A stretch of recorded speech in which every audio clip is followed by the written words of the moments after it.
think the environment has to be What we're saying is have a heart. We've got to be able to regenerate our There'll economy. be people who are kind, people who are cruel, but that's life. You can be bigoted about vegan. I'm fine with that.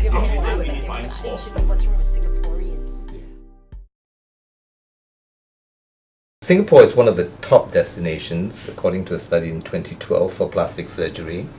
But I was also told that it is the people who want safe operations that come to Singapore. Mm-hmm. Now, is there a difference between we are seen as a center for plastic surgery, but what sort of people come here, and in what way are we seen as a center, not as a beauty center? Well, you know, Singapore has over the decades built up a reputation for general excellence in medicine. That's right. And plastic surgery and cosmetic surgery is just part of that whole general reputation that our medical doctors have built up over the years. So I think we do have a reputation for being serious about our work and maintaining a certain standard. Share with us what does it take to become an aesthetic specialist? You have to graduate as a doctor. Yeah. Then you do your housemanship, you do your medical officer years, and then you get into surgery. So it's a prerequisite Yes, to but be a this is surgeon. the surgical part of cosmetic surgery, but there's also the non-invasive part, right? No. It originally starts off with plastic surgery. It starts off with surgery. The non-surgical aspect is a recent phenomenon, and Okay. it is broken off or split off from that. Okay, and the surgical part was more corrective rather than beauty.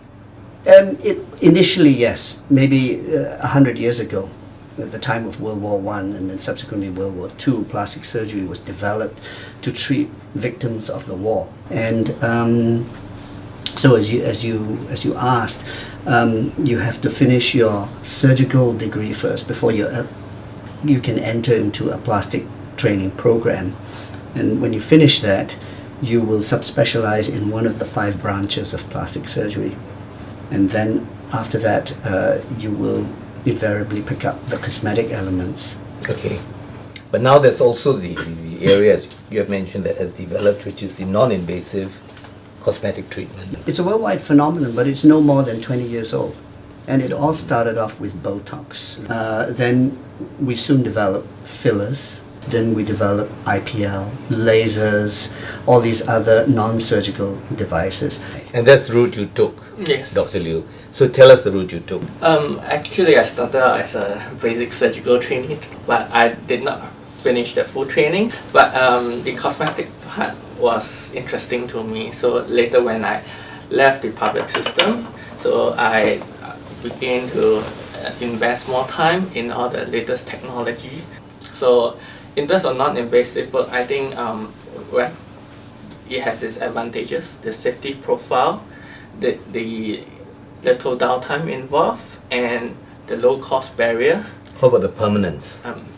I would say that nothing is truly permanent, even with surgery, because we are fighting against age. Even with a formal facelift, with gravity sagging down 5 years down the road, 10 years down the road, well, Okay. it's still the same problem again.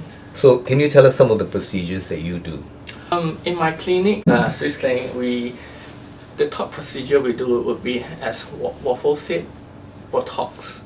We do Botox not just for wrinkles, and it's also to reshape the face. It can reduce the muscles such as jaw slimming, and we do micro Botox injections to lift the face to give a slim look, the heart-shaped face that most girls would want. Was the micro Botox invented in Singapore? I coined that term, micro Botox. Why did you find it? Initially, when I started doing very small doses of Botox in the skin, I called it meso-Botox, in the fashion of mesotherapy, which was a very big thing. MESO. Yeah, All right. MESO. So this was a big thing in the around 2001. So when I started applying that with Botox, I thought, oh, we'll call it mesotherapy. But then, mesotherapy kind of picked up a bad name. So that by the 203 or end of 202, people were shying away from mesotherapy. So I changed the name to something that was more scientific, which was micro Botox.